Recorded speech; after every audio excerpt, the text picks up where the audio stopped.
Hello, everyone. Thank you for tuning in to today's panel session on the impact of health and wellness on leadership. And it's really my honor to have these three panelists with us today. We have Dr. Smitha. She is an expert on personal well-being, currently based in Dubai. We have Yvette here with us today. She is a well-known yoga and meditation teacher, currently based in Singapore. And we also have Karthik with us today, the chairman of Global Entrepreneur Exchange, and also a practitioner and teacher on meditation for more than 35 years. So we are really so happy to have all of you here sharing your insights with us today on the impact of health and wellness on leadership. Now, we are currently recovering from this global pandemic, right, for the past 2 to 3 years. What is the relevance of health and wellness you feel in this particular context? I would like to hear it from every single one of you. Perhaps we can start with Karthik first.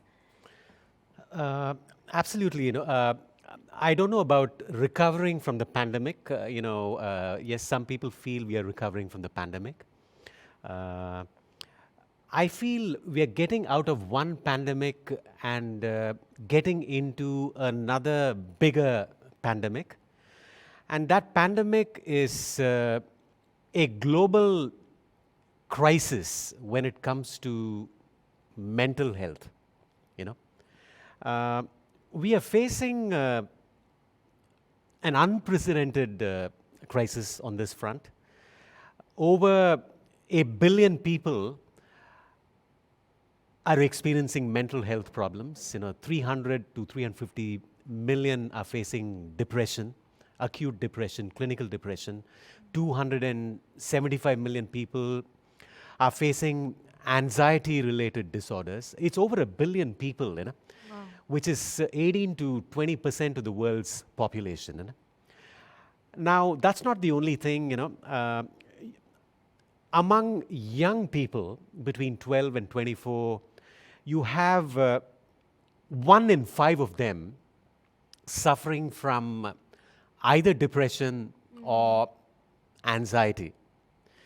And even in developed countries, countries that we hold up to be models of either happiness index or models of social development, like the Scandinavian countries, the extent of suicide is extraordinary. If you look at South Korea, it's got the highest rate of suicide in Asia. It's in the top 5 globally. If you take United States alone, there's 45 million people suffering from depression. Wow. I can just keep going on. So the world is really facing an unprecedented mental health problem. And it is invisible, it is insidious, there's also a stigma associated with it. So if this is not addressed, I think what is going to follow is going to be, truly extraordinary. It's going to be a tragedy which even cannot be defined. So to me, this is going to be a silent and invisible pandemic, mental health. Wow. Thank you for sharing that, Karthik. I would like to hear from Dr. Smitha. What's your view on the relevance of health and wellness, especially in this season that we are currently in? I think especially in this season what we are in, where as Karthik was mentioning, we are getting in and out of pandemics, and we have no idea where the end is. We are thinking it's just getting over, but you can see something else is coming up. So my viewpoint about it, it's actually something interesting which has come about in people's life, where they've realized that immunity, taking care of their own well-being, is of prime importance. That is the key. What else would they trust or believe? That's a very sensitive area. Who do we trust? The vaccines, or the doctors, or yourself? Right. The first point, the first place where you need to get into is you. Understand where you are, in terms of your health and well-being, have a definition or a benchmarking, and then decide where you want to go to. Do you want to live longer healthily, or you want to live longer not having the right health and the right immunity? Right. So I'm sure with all the awareness which is there and what they've seen in front of them, I'm sure people are much more aware, and they're giving prime importance to health and well-being right now. Still, a lot more awareness is required, but for sure, I see a huge amount of people getting into fitness, getting into meditation, different techniques to actually what people would have thought it is woo-woo earlier, but now people are resorting to that. As much as we are getting digitally involved, people are also looking at digital detox. Yes. Yeah. So it's a very interesting, space to be in, where the technology is, as much as the inventive technology is there, people are still wanting to be staying away from technology. So, it's an interesting time what we are going through. And yes, let's see where it's taking us. Yeah, it's good. I totally agree with you. I have a lot of friends there in their early 20s right now who is supposedly to be wild, right? Because they're young. But a lot of them, they started going into yoga. They take occasional social media detox because they're way more aware of their mental health and their physical health as well. So thank you for sharing that, Dr. Smitha. How about you, Yvette? What's your view on this? I feel that this pandemic has highlighted a lot of issues, which is not a bad thing. So number one, it's life is unpredictable. As long as we are alive, there's always changes and there's always uncertainty. And how you deal with it as an individual will affect your experience on how you live your life. So therefore, the importance of yoga and meditation comes in, because I actually discovered yoga in year 2000 when I was personally going through a difficult time. And I never heard of yoga before. That was before yoga became popular. And since then, I embarked on yoga. I always felt yoga was more than a headstand. So I wanted to learn meditation, and I studied from many teachers, great teachers from all over. Recently, I'm studying from this guru called Sadhguru. It's my spiritual teacher, and there's a lot of other gurus out there like Thich Nhat Hanh. Dalai Lama, I've also studied from him as well. And it just makes you realize that you need to take care of yourself, especially if you are a mother or a father, or you've got aging parents. You must take care of yourself first. And we are using our emotional body, our physical body, our mental body, and our energy body to function in this world. So surely don't we need to take care of these things before you can take care of anything else. So with this unpredictability, you take care of yourself first.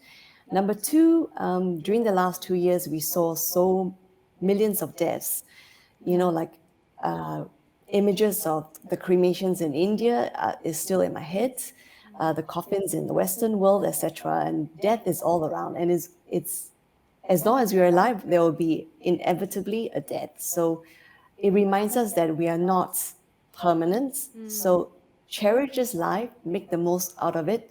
But most important of all, be the best version of yourself in this life. And to me, using yoga and meditation is one of the methods to do that. Right. So it's heartening to see more and more people joining yoga classes, learning meditation, and most of all, being curious about it. Before that, there was some curiosity, but now with the pandemic, it has made people more curious about it and wanting to find out more. So I think the pandemic has caused a lot of deaths and loss of loved ones, but the good thing is it's made people more aware of self-care and having good mental and physical health. That's right. I totally agree with you. And I like that you gave us a really good reminder how our life is not permanent. It's funny how, as humans, we are so fragile, yet we often forget about that until it's too late, right? So thank you for sharing that. I'm going to move on to question number 2, which is more related to the specific title that we have today. the impact on health and wellness on leadership. Now, that is not something that you hear a lot, especially in the different leadership workshops or conferences that you go to. It is usually step 1, 2, 3. This is what you need to do. This is how you need to think. But now we are switching the lens to personal health and wellness. So, Karthik, you are an advisor and mentor to so many different leaders, business leaders, CEOs, governments even. What's your take on the impact? Is there really even a relevance to that? Thank you for the question, and I think it is very, very relevant. See, first thing is this, we need to get to the bottom of the question, what exactly is leadership, firstly, right? Leadership is really about ownership, and ownership is an inside job. So leadership basically begins by leading yourself, You cannot fix or lead other people if you cannot fix or lead yourself, right? It's like they say, heal thyself first, right? And I'd like to build this off something which Yvette shared earlier. As a person, as a leader, we actually have just 4 tools at our disposal, right? We've got the physical tool, we've got the mental tool, we've got the emotional tool, and then we've got the energy tool, right? Which really holds everything together. Now,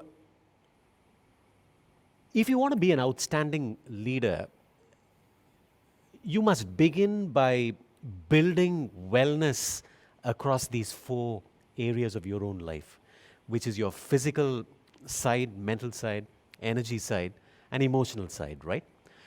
If your body is not in a state of wellness, you will simply not have the endurance or the stamina to be a leader.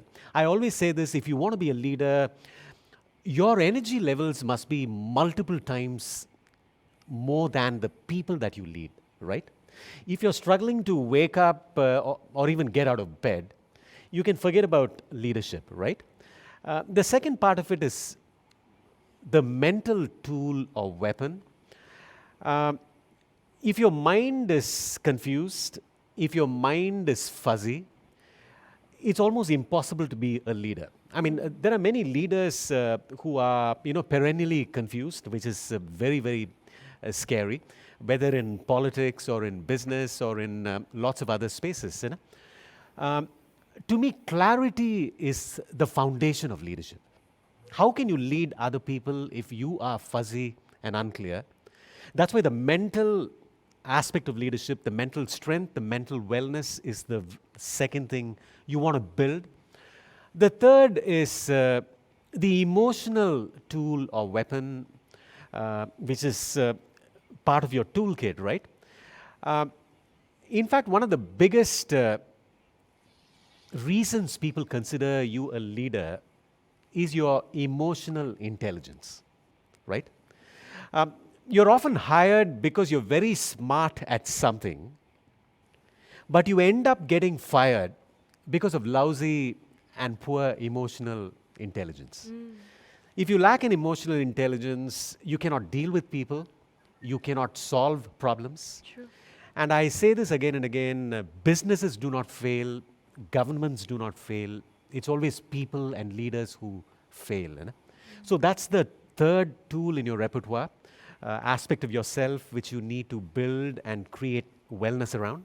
And the final one is energy. This is a subtle and you can even call it mystical side of health, which I know Yvette spends a lot of time on, and so does Smitha. Let's face it, at the end of the day, life is prana. Life is chi, if you're Chinese. And nothing happens without prana being healthy, right?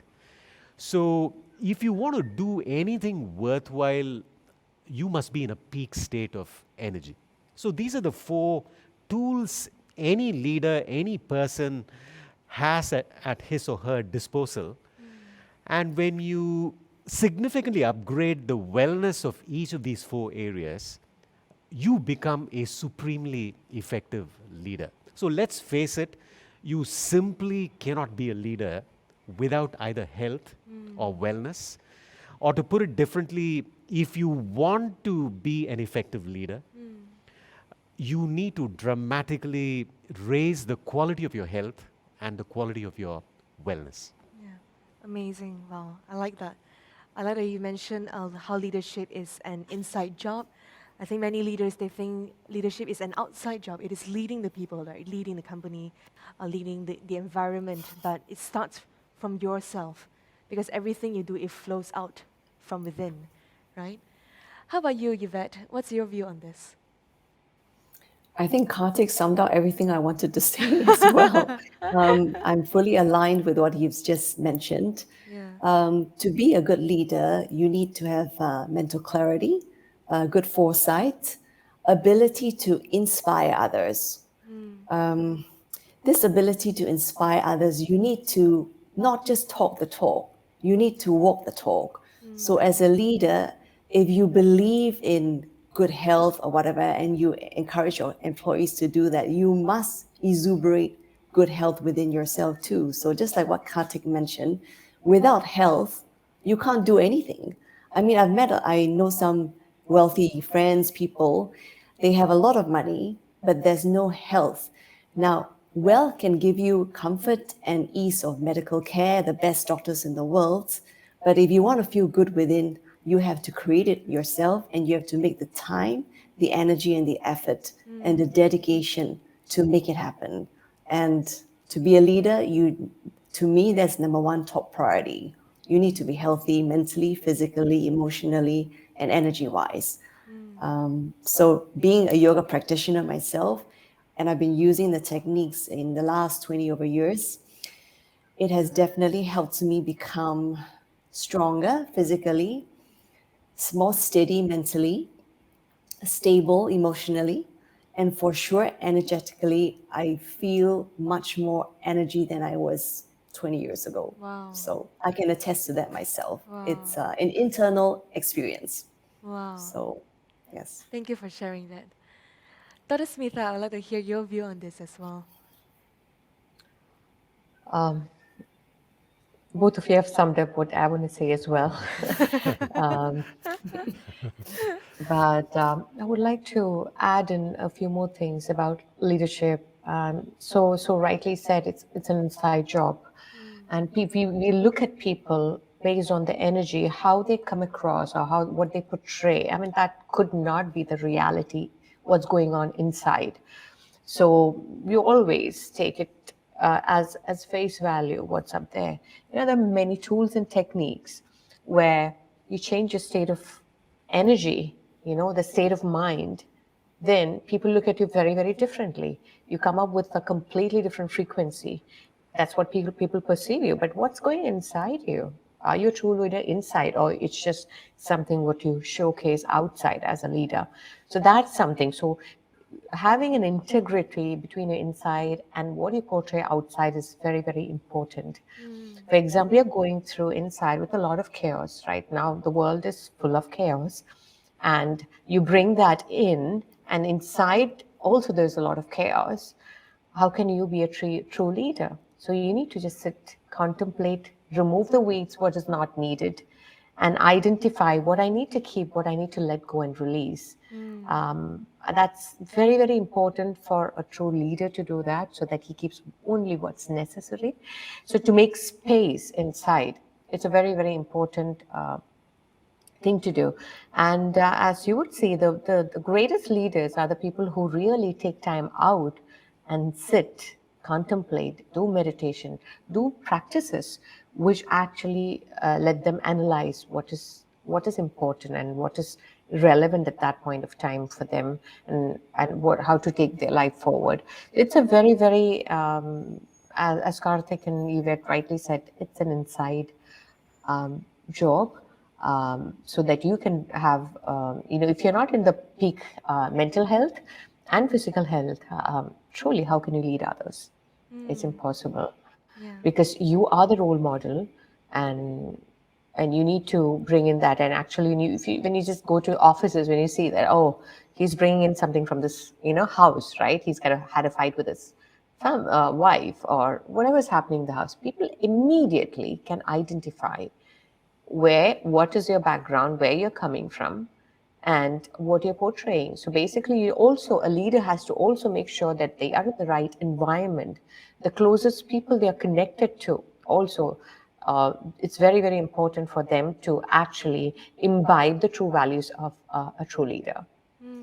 So, yeah, this is my 2 cents on And this. if I can add on to Dr. Smitha, having self-awareness is so important when you're a leader, because without self-awareness, you need to know what is your strengths and what is your weaknesses.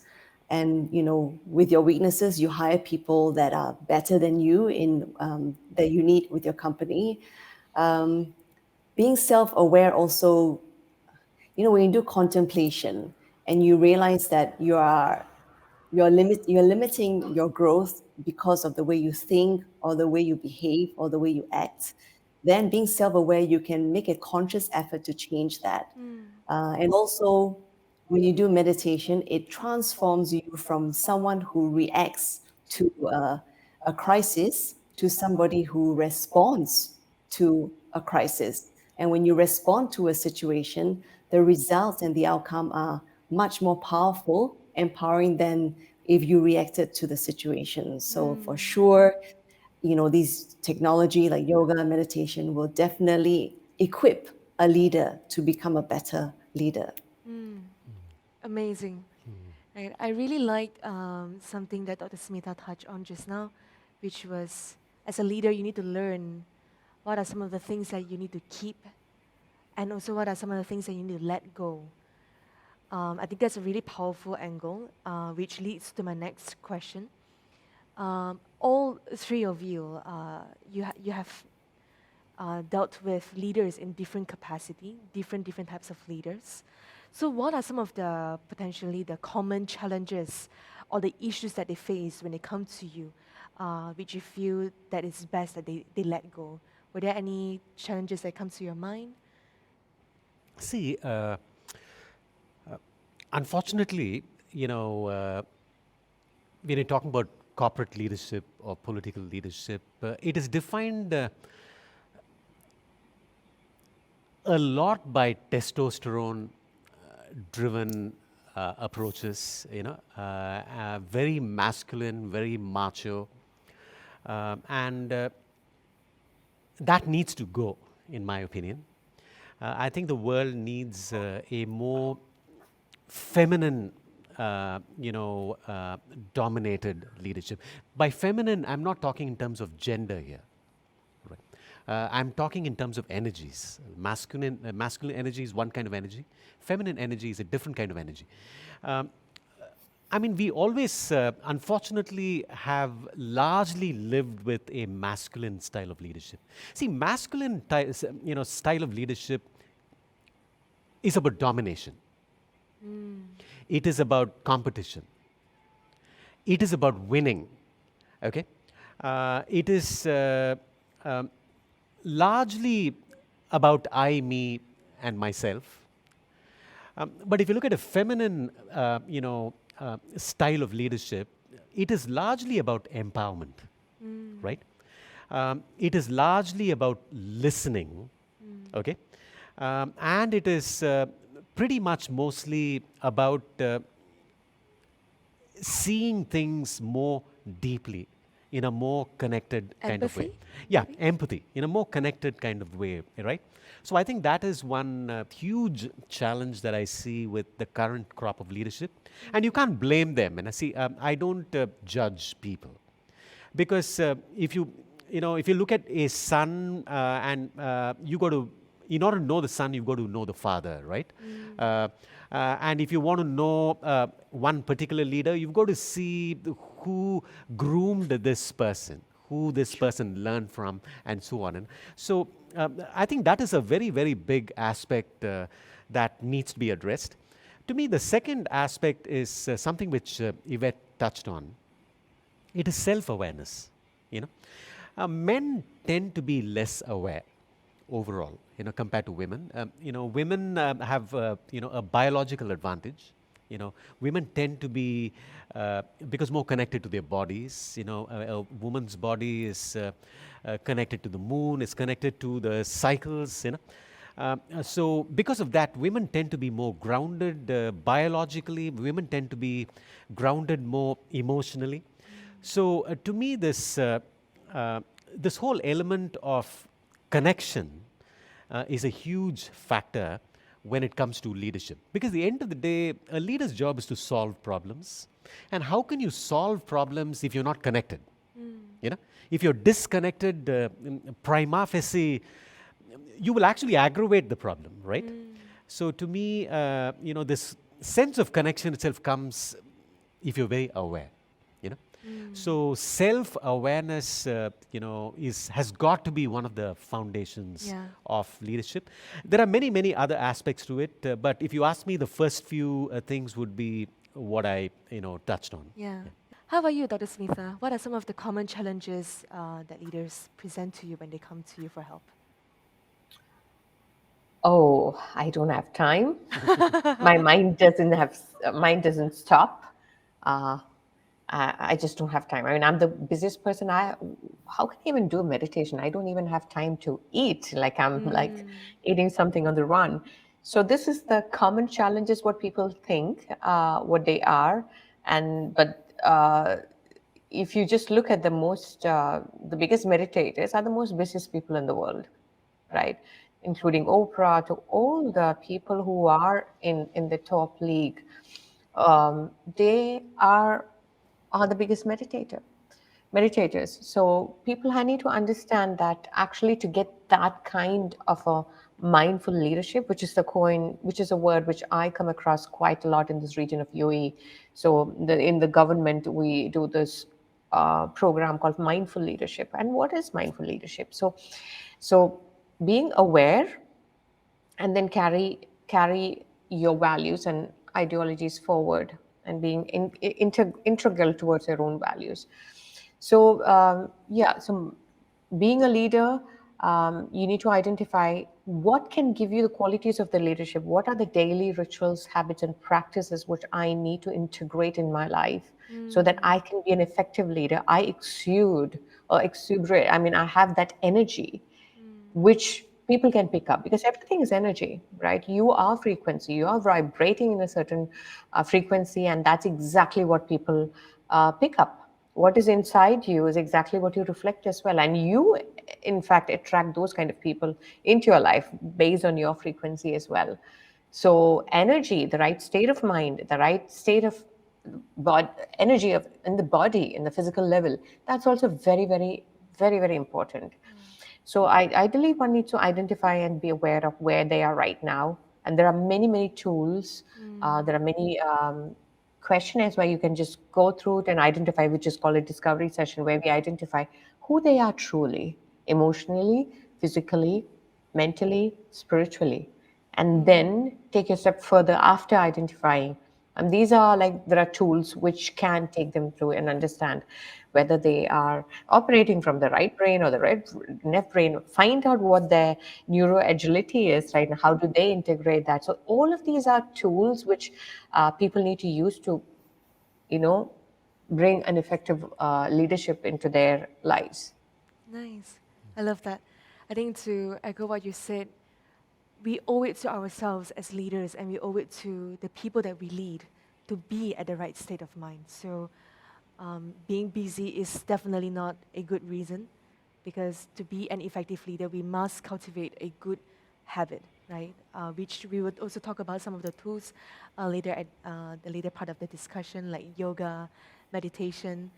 But how about you, Yvette? What do you think about this? I think to be a good leader, you need to be likable. If somebody works with a leader who is not likable, but who only wants to get things done, it will be an unhappy organization. So let me just share with you a story. Recently, I was in a hotel, and I noticed that most of the people, almost 99% of the staff, always were happy, genuinely happy. They were always smiling. The service was amazing. And I spoke to one of the staff. I said, "You're always smiling. This is our second time here in this hotel, and the service here is incredible. Like, how do you guys do it? What is the secret?" And he mentioned that the GM of the hotel, he's been with them for a long, long time. He said he actually cares about us. And the way he tells me, and he showed me an SMS that he just received from this GM in the morning about something he did. He said, the way he said it, he did not scold me, but he made me realize that it could be done better. And I know what he meant, and I did it straight away, and it was done. And when he visited India for a business trip, and I happened to be there, he came up to me and he said, "I want to meet your parents." He said he wants to meet my parents, and he actually visited his parents at home. Wow. And he was so touched by his gesture that this is the guy I work for. So he actually left the hotel for a year and returned because he realized his GM was such a wonderful person to work with. So if you want to be a good leader, like what Karthik mentioned, instead of domineering people, you also need to think about how you communicate with your team. The way you communicate and how they receive it makes a lot of difference to how they work with you and for you to grow the company. So yeah, that's also self-awareness as well, art of communicating with others. Amazing. Yeah, amazing. Thank you so much for all of your great insights. Now, I want to zoom in a little bit on yoga right now. I would like to hear perhaps from Yvette. Does practicing yoga directly impacts a leader's capability and capacity? What do you think? For sure. In my work, I have a private clientele. I also give yoga and meditation to corporate clients. Some of the companies, in fact, most of the companies, the yoga continues because the head of the company believes and practices yoga himself. The ones that don't really work so well is they let some junior staff manage wellness, and the yoga doesn't catch on. But the yoga catches on the most when a leader himself or herself believe that yoga will help the staff become healthy and well.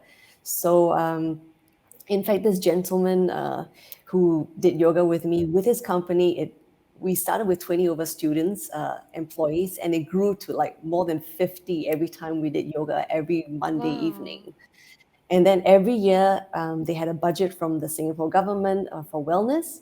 And so instead of spending it on something else, they said, "I want every single staff in this company to come for yoga with Yvette. So Yvette, you come, you lead 600 of us and guide us through yoga." So he truly believed it, and he's written me testimonials. He said, and I always thank him. I said, "Thank you so much for supporting me in my work." And he said, "No, thank you, because you actually helped me to be fitter and healthier, and also my staff. So thank you for inspiring us to want to stay healthy through yoga." So when a leader believes in it and does it himself, that's the most powerful message ever. No, that's great. And it is my hope that more CEOs and leaders can also try yoga, imbibe it in their lives, and also spread it across the whole company. Nice, amazing. If I just were to build on what Yvette Yeah. said, I'm not for sure as big an expert on yoga as Yvette does, and as Yvette is, the first line in this very, very, very famous book called Yoga Sutra by Patanjali. He's a man who compiled the various different styles of yoga and integrated that into one very famous book called Yoga Sutra. The first line in that book says, "And now, finally, yoga." Now, this is a line that has intrigued a lot of people. What does it really mean? And this is really what it truly means. What it means is you have tried all kinds of things in your life. You've tried marriage. I mean, you hope to achieve peace and harmony through marriage. Didn't work. You tried status. Didn't work. You accumulated money. Did not work. You tried position. did not work. So you've pretty much tried everything, And now that you are sick and tired of being sick and tired of trying so many things to find joy or peace or harmony, now you're ready for yoga, right? That's why you will always find that people who take up yoga are always people that have tried so many things, in their lives to find joy or harmony, and they've not found it. And the problem with people is always this: they look for joy in the wrong places. You think by watching football, you're going to get that. Or you think by having affairs, you're going to get that. Or you think by being a billionaire, you're going to get that. Or, you do a lot of things, right? When all these things reach a point of futility, that is when you're ready for yoga. So that's really the meaning of the sentence, and that's why I completely, I'm just pre-qualifying or rather qualifying what Yvette shared, which is yoga can pretty much be the solution to almost all your problems. Wow. But you will embrace yoga only when you drop the rest and realize everything is futile. Only then you're ready for yoga. So I'll shut up now. Yvette is the expert. No. And that word, and now yoga, that Karthik just mentioned by Patanjali, came to me in year 2000. And I didn't know it back then. But now when I look back 22 years later, I realized, and now yoga came to me in 2000. And I've never looked back ever since then. So what was a crisis in my life became a blessing. Wow. Amazing. I would like to hear from Karthik as well, perhaps. I mean, you have been practicing yoga for many years too, even your wife as well. So what's your take on yoga and leadership? How do you think it affects someone's leadership capacity or capability? See, very briefly,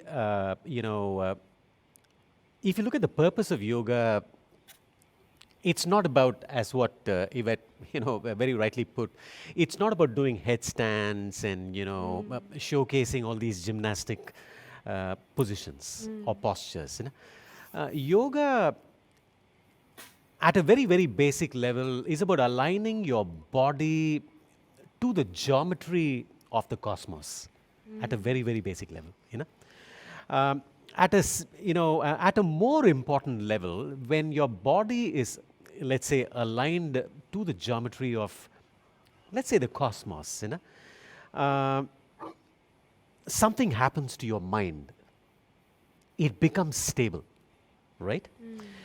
And it becomes still at a deeper level. See, stability is the first step. The second step is stillness, And in stillness lies all the miracles. To me, when the mind is still, there is an extraordinary clarity. And to me, clarity is the foundation of leadership, right? The second thing is when the mind is still, as a person, you become calm. You become serene, And you literally, the serenity is contagious. When somebody just comes in the presence of this person, this leader, and you don't know what is it about this person. Every time you just go near this person, you just feel infected by that calmness, right? You come agitated, but you leave serene, right? Yeah. And that's a very important quality of leadership, because when you are calm, when others are losing their heads, that's really when you are a true leader, right? And to me, the third quality is this: when you're still, you deeply connect with yourself. See, stillness, even before you look at connecting with others, you've got to be connected with yourself, To me, most leaders I meet, rather even most people, they are disconnected from themselves. A lot of people, globally, we are facing an epidemic of loneliness. Wow. people got all these thousands of people on social media, but they have social anxiety. The moment you step out, Yes. you experience anxiety, no? You experience loneliness. It's like being in the world's richest buffet and still starving, right? It's rather ironic, right? There's people everywhere, but you feel lonely, and that's how most teenagers feel, incidentally. I'm Yes. not inventing this. So, what it really does is it helps you to deeply connect with yourself, right?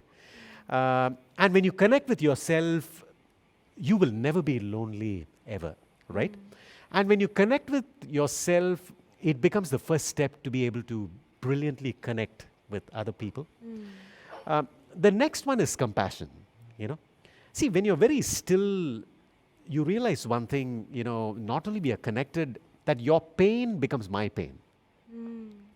Today in neuroscience, people talk in terms of mirror neurons, like when mirror neurons are brain cells which light up, you know, when there's an act of kindness, if let's say Yvette is kind to me, and if Smitha watches this act of kindness, you know what happens? The same region in my brain that lights up, the brain cells, lights up in Yvette's brain and also in Smitha's brain as well.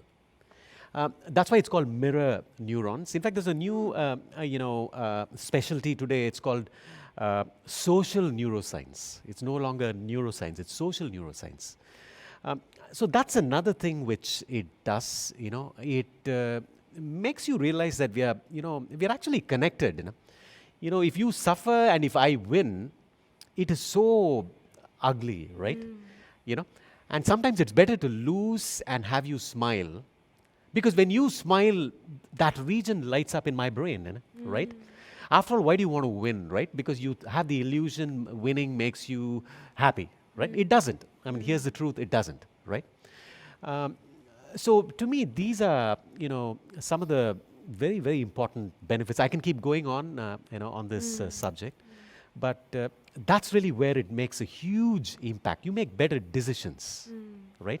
You make socially responsible decisions, right? That's good. And I think most importantly, what it does is you become an embodiment of joy. And I sincerely believe this. I share this everywhere. The greatest gift you can give anybody, it's your family, it's your friend, it's your community, is this: it is your own joy. It's the greatest gift you can give anyone. And ultimately, that is what you get from this. It is your own joy. All right, Karthik, you mentioned how the greatest gift that we can give to our family, our friends, our community is joy, right, in ourselves, joy from within. And I really like how you put it. I thought it was brilliant. My next question is, what is the role of emotion in leadership? Perhaps I can hear from Dr. Smitha. What do you think is the role of emotion in leadership, in success? And how do you typically help people when they come to you with certain emotional distress or challenge? First of all, most of the people who are having an emotional distress or challenge doesn't understand what is the real issue, right? They come up with something else, and it turns out to be it's something else. So they come up with, I'm just angry, and no, that person doesn't, he's really not good enough, and he's not fast enough. So why are you behaving this way? Why are you having this perception about that particular person? What is he doing? What he's doing? So first of all, it's for that person, the leader, to understand where is he coming from? What is his emotional state? Why is he finding faults with others? Right? Why is he feeling this anger towards another person? What is inside you? So I first do an analysis or discovery session for that gentleman or a woman and just say, like, where you are right now. Why are you attracting this kind of a person in your life? Or what is the frequency which you're emanating for? Why is he behaving this way? Right? So everything is about ownership. A leader is, like, as Karthik started initially, it's about ownership. Leadership is about ownership. Whatever the other person is doing, ultimately you are responsible. Take responsibility for your team or yourself. It's like it's my ownership. And then once you come from that space, things are much more easier. Rather than pointing fingers, look into yourself. Where is that? Why am I doing this? Why am I feeling this kind of an emotion when this person does certain things? So emotion is all like 90% of the thing is all connected by the even diseases are connected by like stress and the emotions. What we if we're able to deal with emotions effectively, take that fear and with awareness, just by being aware of that emotion itself can create a massive shift right away. And then you can just work on dissect it, work on it, go to the root cause of where the emotion has come from. It could not be just from the office what has happened or an incident. It could be from your mother's womb, could be something from the past, much earlier generations before, because you are made with the genes of your grandparents. So you do not know where this root cause of this emotion is from. So I take people to that space and then try to remove that layer by layer and layer by layer. And then you come to the root cause of what is that is, and it's magical. And when you go to the core, as Ayurveda, yoga, and meditation helps us to go to the core of whatever the issue are. It may be emotional condition or physical disease.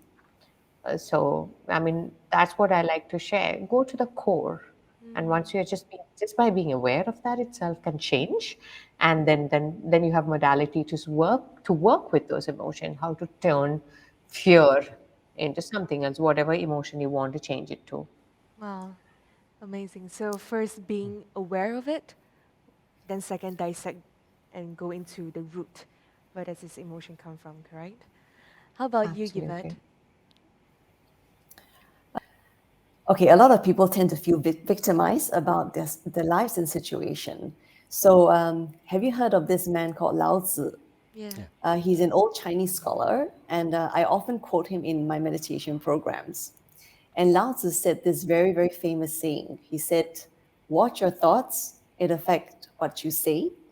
Watch what you say; it affects what you do, because what you say, you generally do it.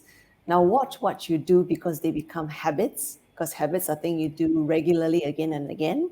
Watch your habits; they become your destiny. They become your reality, they become your destiny." So if you look back, what did he say first? He said, watch your thoughts. So what are you thinking of before what happens next? So because your thoughts are so powerful, they're actually like an energy. You attract everything you think. So if you don't want something to happen to you, be aware of what you're thinking of. If you feel it's limiting you, drop it and change it to something different. You can do it in 1 second, or it can take years, or never ever do it. But try this experiment. Just drop that thought you have and change it within that second, and keep reminding yourself about the new thought, and you see your life will change. So, meditation is a way from transforming someone from being a victim to become a master of your own destiny. Amazing. We're going to go into meditation in a quick while, but before that, I would like to hear from Karthik as well. What do you think is the role of emotion in leadership and success, and how do you think what are some of the things that they can do to take a step forward? Okay, this is a very broad question. If I were to look at a very simple way of approaching this question, see, let's face it. Leadership is largely about emotional mastery, right? What do you mean by emotional mastery or emotional intelligence? If you just break it down, it's not original what I'm saying. First thing is it's awareness of yourself. That's the first step. The second step is management of your emotions. Firstly, you've got to be aware of your emotions. Second thing is you've got to manage your emotion. Just being aware of it is not good enough. See, if I feel anger, that's great, first step. But the second step is if I allow anger to hijack me, I failed because I've not managed Yeah. this emotion. So first thing Yeah. is self-awareness of your emotion. The second one is self-management of your emotion. The third step is to be aware of the emotions of others, right? Because it's not just about you. You know, now I'm here and with you, and there's Dr. Smitha and Yvette. So I also need to be aware of other people as well, right? And then when I say aware, it's aware of their emotions. It's the subtle cues, it's the body language, it's the tone, it's all those kinds of things, right? And then it is about managing the emotions of others as well. Yeah. You know, now this is the very basics of, let's say, emotional mastery or emotional intelligence. And as a leader, which is why it begins by self-awareness and self-management, and then being aware of the others, and then helping guide and manage others. You know, so to me, you know, like I've probably touched on earlier, leadership, a large part of leadership, effectiveness of your leadership comes from your emotional mastery. Okay. Now, all this is very easy to say. Let's face it. It's very easy to say. It just sounds very neat and you know, comfortable. What we need to be aware of is also this. You know, emotions are so powerful that one person can kill himself, right? You get nearly 1 million people commit suicides a year, right? One person can kill himself. That's the power of emotion. Another person can get depressed. A third person can just feel lonely and abandoned. A fourth person can just be withdrawn, right? You see, you know, emotions affect us in so many different kinds of ways. So we've got to go to the source of what makes certain emotions, you know, hold us back, or prisoners, or hostages to self-sabotaging behavior, right? Which is why the first step always starts with healing your past. You know, I always say this: if you're alive, you need help. You know, unfortunately, we live in a very complex world. If you're living, you need help.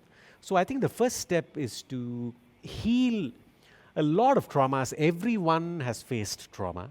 Some traumas we've just, you know, tucked it deep down because we don't want to face it. Then there are certain traumas which they're just partly tucked away in our subconscious. So unless we heal all this suffering from the past, all these nasty things other people have done to you, said to you, what your mother, you know, told you, your father, you know, did to you, what your neighbor, how your neighbor looked at you, how your teacher treated you. So, you know, the first step is healing the past, right? The second step is really about living in the present, because it is very difficult to live in the present. You know, people always say, you know, mindfulness, just be mindful, just be mindful. I can't be mindful. I've been abused. You know, I've got low self-esteem. I feel lonely. No? So it's easy to say, be mindful, right? I cannot even come to the present because I'm held hostage by the past, right? So unless you heal the past, you cannot even live in the present, right? So the first step is heal the past. Second step is live in the present. And the third step is create a great future, right? So it is only in that order you can go about it, unfortunately. You can't just create a great future when you are in so much of pain and suffering, right? Otherwise, you will be driving your car with your handbrakes on, right? You know, you can go in your sixth gear, but your handbrakes are also on, so the car will keep skidding and you'll go 3 steps forward and a couple of steps backwards and so on and so forth. So I think, you know, emotional mastery is the basis of leadership, you know, a significant part of the, you know, when it comes to leadership foundations. But the second part of it is also very, very important. If you're a leader, it doesn't matter what you do, you must take the time to heal your past, and only then you can live in the present, and only then you can create a smashing and beautiful future. And there's no shortcut, unfortunately. Wow, brilliantly put. Thank you so much, Karthik, for sharing that. I think when you talk about emotional mastery, healing the past, living in the present, creating a good future, perhaps there are different ways to do it. But one of the ways or one of the tools that I've heard from the conversation just now is meditation, right? So for those of the people who are watching right now, let's say they have never heard of meditation, but they're intrigued and they would want to give it a try. What are some of the things that they can do, or what are some of the first steps that they can take? I know meditation is a very huge topic.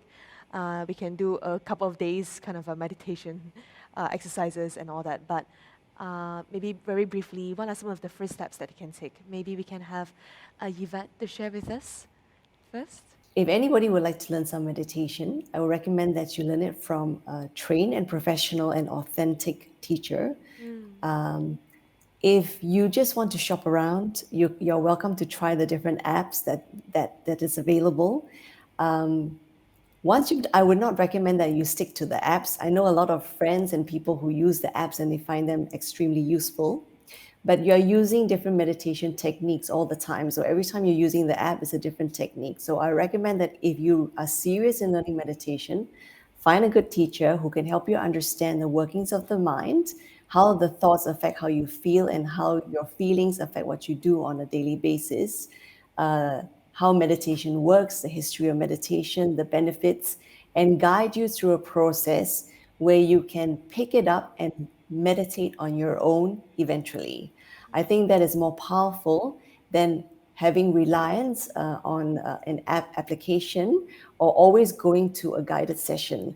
The best thing is for you to empower yourself by picking up one or two meditation techniques that you can use and practice on a daily basis wherever you are, and even when you're traveling. And just stick to the same practice for a period of time.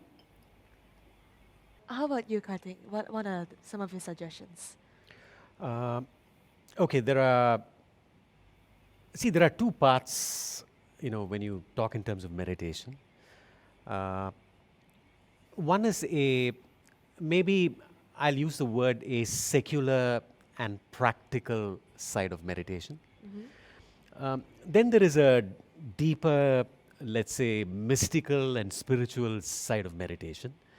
No matter who you are, if you've never done meditation, a simple way to do meditation would be like this.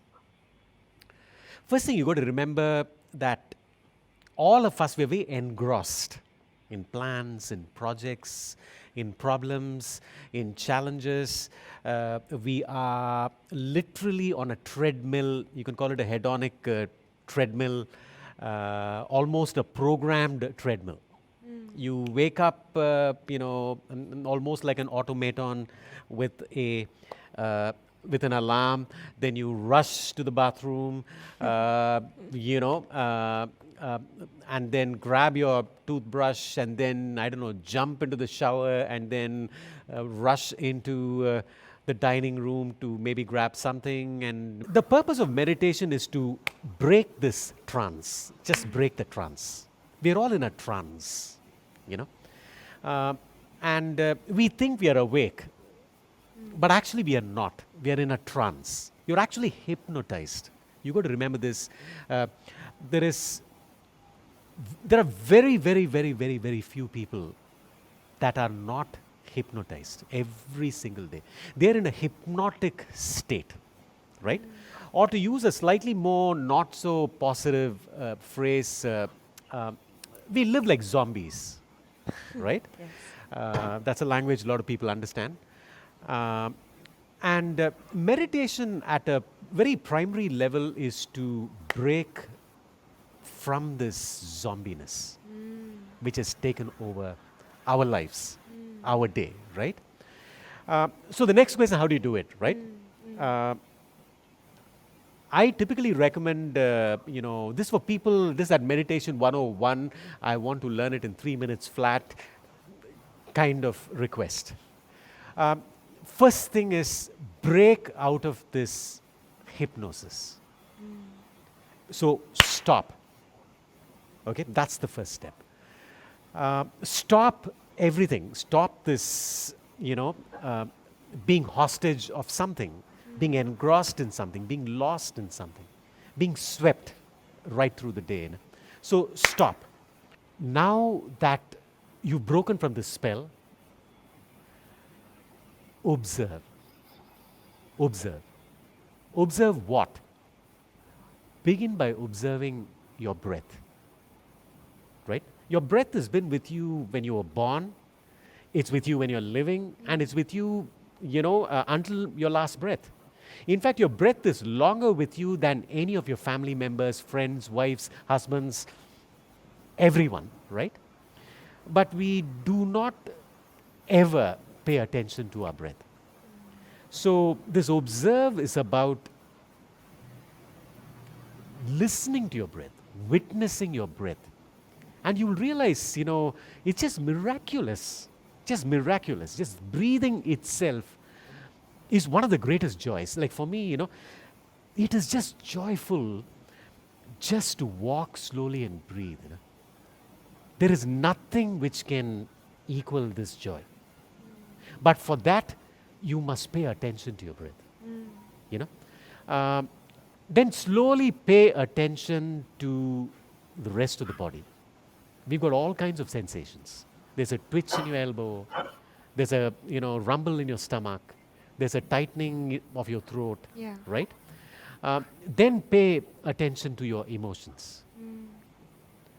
And then if you've got some time, pay attention to elements beyond you. Right? So that is the O part. S, stop, observe. Right? And the third part is also very, very important. It is after you've stopped, after you've observed, you will realize there's a new energy that begins to flow in your body because you brought attention to your breath. And breath is not just oxygen. And you realize that you're alive. Just think about it. You're just alive, And the final step is just to smile, Because after all, what more do you need? You're living, you're alive, right? And just smile. And the smiling is an act of gratitude, right? Smiling is an act of acceptance that just being around, how many people have stopped being around, Like when you get to, let's say, the 50s like I am, I'll be 57 this year. It's extraordinary how many people that were in my life 10 years ago are no longer in my life, people, amazing people who matter so much to you, they're no longer around, right? So now smile, and the smile is the ultimate, expression, of just the joy of being alive, So this is the 3-minute version. Stop, observe, and smile, right? Thank you so much, Karthik, for sharing that. Really practical, really quick, sharp, really impactful. I would like to go to Dr. Smitha as one of the last questions for today. What are some of the wellness techniques that you use with your clients? So we have touched on meditation. Is there any other techniques that you would like to share? Apart from meditation and yogic exercises, and I also incorporate a lot of therapies, techniques, marma, pressure point techniques to release. I mean, sometimes a lot of emotions can get stuck in your organs as well. We do not know where the fear is going and getting stuck. It might sound a little strange, but when you start doing certain kind of breath work, being in awareness of that particular organ and releasing that, a lot of healing starts happening. So there's a lot more to what we see from outside. So I use those techniques of physical manipulation. We have therapies which are like there is a combination of a Thai and a yoga technique combined together. We're releasing certain areas of your body with certain techniques that helps a lot. Then I use a lot of other various techniques, including NLP and a lot of integration of life coaching. I use a lot of sound healing in my work because everything is energy and frequency, and then we are 96% water. And if we want to change or shift something uh, emotionally, mentally, and spiritually, start working with sound. Yeah, including music, certain kind of music, certain frequencies. Even our brain, the organ, it is actually out of all of the organs that has got the more fluid and water. And when we are more of water, you can imagine, right, when the sound or a frequency is passed through water, what happens to water, how the ripples are, you have seen. And there are many experiments which have been done on it. I don't want to get into that, which there are many infamous experiments which has happened with sound frequencies and all of that. So sound medicine is something which I really go to immediately after meditation and yoga, working with the male and the feminine energy as well. We're integrating it the right balance. Also do feminine embodiment practices for women, especially when Karthik was mentioning about like the feminine energy. That's such a potent energy, which if you know how to channel and transmute that energy, you can convert into various other energies, what is creative energy. So I use a lot of those practices. Sometimes they forget who they are truly. The women forget that they are the women and they start behaving like men, and men vice versa as well.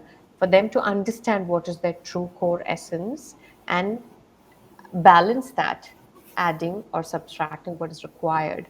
Thank you so much, Dr. Smitha. Thank you so much, Yvette, and also Karthik as well for sharing, your experience, your stories, and all the insights that you have given. Now, before we log off, Can I ask one question, just as a, sure, sure, go for it. if there are 5 suggestions you could make, because we've got experts here in very specific competencies. If there are 5 suggestions, let's say each one of you can make to enhance health and well-being, what would that be? I would like to tell people that first is be vulnerable and ask for help. That's the first step. Identify you need help. Sometimes you might even not be aware of, but then you need to have people around you who you could be able to reach out and then ask for help. Be vulnerable and up there say, I need help. That's the first step. Sometimes you might just hide things under the rug and you do not realize how severe it has become. So ask for help. That's the first thing. And just be vulnerable, because no one actually, yeah, if you're worried about people judging you, then that's a difficult path anyway, because you have to come above that and just say, whatever anyone think about me, this is what I'm feeling. I'm willing to share and ask someone's opinion about it and ask for help. That's the first thing. Second thing is create habits, simple habits, which you can use it in your daily life. And then third thing is be consistent about those habits. Any habit, any good habit, be consistent. Even if it's a 10 minutes meditation, but be consistent with it, and that could take you a long way. A simple 6 round of breath work, or sun salutation, or any yogic practices. Just do it consistently. That is something what I would say. And so these are the 3 things what I would like to share in terms of health and well-being. And then take care of your food, your nutrition. Don't live to eat, but eat for the right nutrition, nourishing your body, respecting the temple what you have been given. by the Almighty. Have respect. Then the fifth one would be self-love. Take care of you, because more than you, no one is going to walk you till the end of your life. It's just you out there. So self-love is the first thing. So when you have happiness and joy within you, you can touch more people with that. So these are the 5 key things what I would like to say for your overall health and well-being. Love it. Well, I've got a few. So number one is spend more time in nature, because most of our work, we are indoors in buildings, concrete jungle. So it is important that at least once a week, twice a week, 3 times a week, just go outdoors and be in nature. I do that all the time, and I find that it rejuvenates and re-energizes me a lot. If you don't like the heat, wherever you are, go in the mornings or go in the evenings and just be outdoors. Number two, I find that walking barefooted on grass or soil grounds me.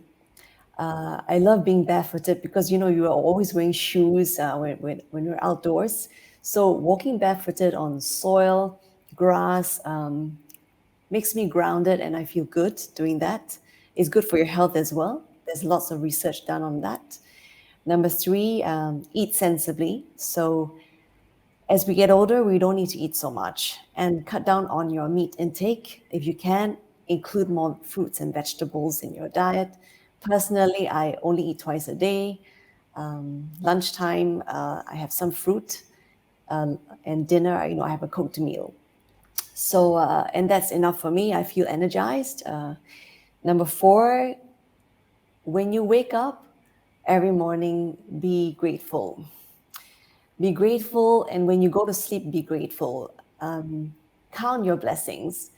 Remind yourself that even things may not be working the way you wish, but there are other things that are working for you right now.